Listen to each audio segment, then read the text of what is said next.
Salut à tous les amis, j'espère que vous allez bien. On se retrouve aujourd'hui pour une nouvelle vidéo. On débriefe le match entre le Barça et Villarreal qui avait lieu ce soir.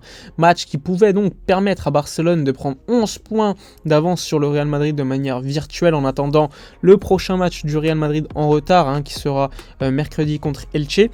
Donc le FC Barcelone affrontait une belle équipe de Villarreal. On le sait, c'est une équipe qui joue au football, coachée par Quique Setién.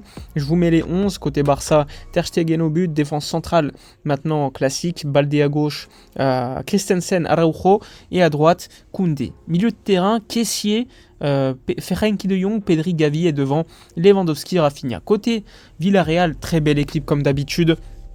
Avec encore une fois un très ancien Pepe Reina au but, Parejo au milieu de terrain, Capu, Coquelin, défense centrale, Albiol, Pau Torres, en attaque il y avait Jérémy Pino, Morales qu'on connaît bien en Liga, rappelez-vous à Levante ce qu'il nous faisait sur certains matchs, c'était fou.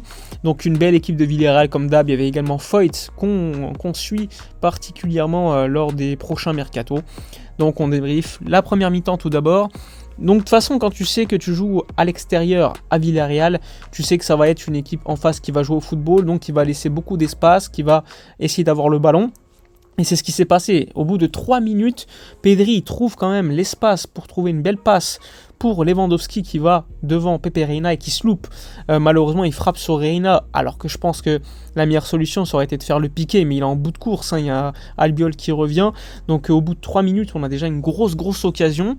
Ensuite, on va dire qu'au niveau du match, du tempo, la possession a été très équilibrée, même si Villarreal n'était pas très dangereux. Nous, je trouve qu'on a eu de belles séquences. À un moment donné, tu as une séquence très rapide avec Rafinha, Pedri, Lewandowski et Koundé qui malheureusement, la passe est un peu trop longue, elle sort. Mais c'était déjà les présages du but de Pedri qui va arriver quelques minutes après avec cette action magnifique. Entre Rafinha, je crois il y a De Jong qui récupère le ballon. C'est Koundé au pressing qui prend le ballon. Tu as De Jong qui sert Rafinha, Rafinha qui sert Lewandowski et Pedri qui vont combiner. Et Pedri va marquer un nouveau but en championnat d'Espagne. Très belle action, très bien construite. On a vu sur certaines séquences des mauvais choix, néanmoins sur des contre-attaques. On voyait par exemple Baldé très souvent tout seul, mais il y avait des mauvais choix de nos milieux. Mais globalement, j'ai beaucoup aimé sur certaines séquences l'intelligence situationnelle de nos milieux. Par exemple, à un moment donné, tu as De Jong qui prend le ballon de la surface face au pressing de Morales et il va gagner 40-50 mètres facilement. Et après, on va perdre le ballon. Et qu'est-ce qui va se passer à la perte ? Eh bien, tu te rends compte que tu as Kessié qui s'est installé dans le double pivot à côté de Pedri pour prendre la place de Jong qui s'était projeté. Donc ça, encore une fois, c'est très intéressant pour contrer les contre-attaques adverses lorsqu'on perd le ballon.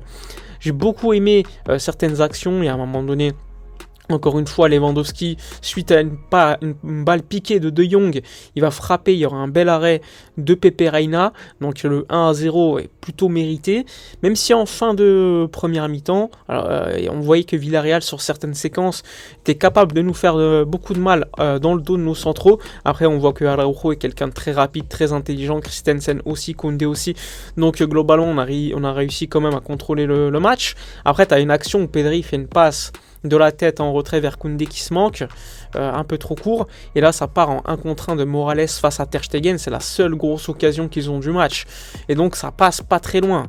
Et entre temps tu as une blessure de Coquelin qui est Chukwueze qui est venu pour le remplacer, donc ça t'amène un peu plus de profondeur pour Villarreal, et donc plus de danger dans le dos de nos centraux. Mais bon, globalement, le milieu de terrain était très dominant côté Barça. On a vu quand même Kessié souvent suivre Capu qui osait se projeter. Donc pas mal de travail défensif de la part de Kessié.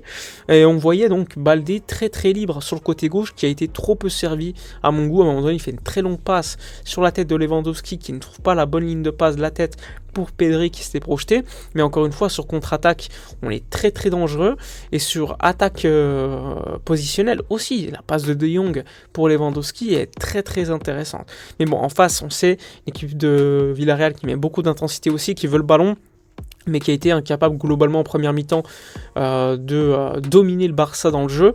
Mais encore une fois, avec une occasion, Morales aurait pu permettre à son équipe de revenir en 1-1, alors que le Barça était sur cette première mi-temps supérieure.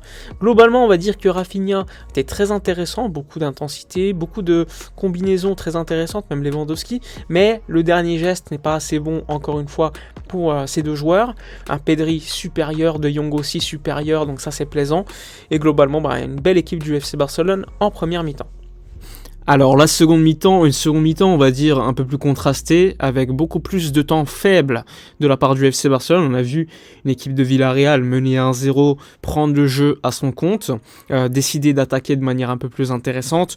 Mais en face, quand tu as un mec comme Ronald Araujo, c'est beaucoup plus compliqué. Araujo qui était impérial sur tous les duels, chaque fois qu'il y avait des appels derrière son dos, tu voyais Jérémy Pino souffrir terriblement face à Araujo, toujours très intelligent, toujours également sur certaines décisions où il avance d'un petit pas pour mettre hors jeu son adversaire. C'est impressionnant, le match de Ronald Araujo aujourd'hui est vraiment exceptionnel. C'est compliqué de trouver un meilleur défenseur central aujourd'hui que lui en Liga, tout simplement. Dingue. Une seconde mi-temps, néanmoins, on l'a vu, beaucoup plus contrasté. Néanmoins, Villarreal ne s'est pas créé non plus une occasion claire. En seconde mi-temps, je me suis pas dit, waouh, grosse occasion de Villarreal. Ils ont une certes domination territoriale, domination également en termes de possession, mais au niveau des situations dangereuses qu'on a concédées, en seconde mi-temps, j'en ai pas vu. On a vu une seconde mi-temps avec vraiment, cette fois-ci, un jeu en contre de la part du FC Barcelone. Et je pense que s'il y avait des situations qu'on aurait mieux gérées, je pense qu'on aurait mis 1 ou 2 buts de plus. Franchement, on a eu les situations, mais on n'a pas puni cette équipe de Villarreal. Donc ça a été un match très entretenu jusqu'à la fin, très intéressant. On a vu qu'on souffrait clairement. La fin du match était vraiment dingue. Les 5 dernières minutes, on n'arrivait plus à tenir le ballon. C'était vraiment, on prenait le ballon, on dégageait.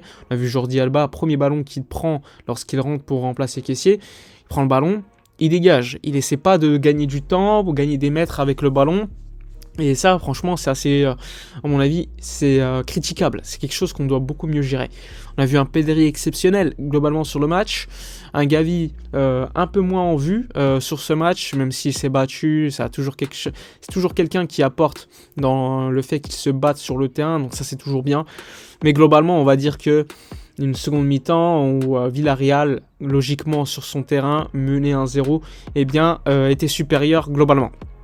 Ter Stegen n'a pas non plus été mis en danger, je le rappelle. Sinon, globalement, on a vu Ferran Torres rentrer. Ferran qui n'a pas apporté, mais bon, la physionomie du match voulait que le Barça souffre et le jeu a été vraiment de défendre. Donc voilà, on a vu Rafinha qui a été donc remplacé par Ferran. Rafinha qui fait un match correct, pas un grand match. Je pense qu'il aurait pu faire mieux sur certaines situations de contre, mais il a apporté quand même. Il se bat beaucoup défensivement, c'est quand même quelque chose de très important pour l'équipe. Mais globalement, une équipe, on va dire, du FC Barcelone qui fait pas un grand match aujourd'hui, mais pour prendre 3 points à Villarreal, c'est toujours compliqué. Je le rappelle, le Real Madrid avait perdu chez eux, par exemple. Donc franchement, une grosse performance, 11 points d'avance virtuelle. Un grand Ronald Araujo qui est pour moi l'homme du match avec Pedri. Dites-moi dans les commentaires votre homme du match. Ce que vous avez pensé de la performance du FC Barcelone qui prend 11 points d'avance. N'hésitez pas à liker, commenter, partager. Moi, je vous dis à la prochaine et d'ici là, comme d'habitude, portez-vous bien.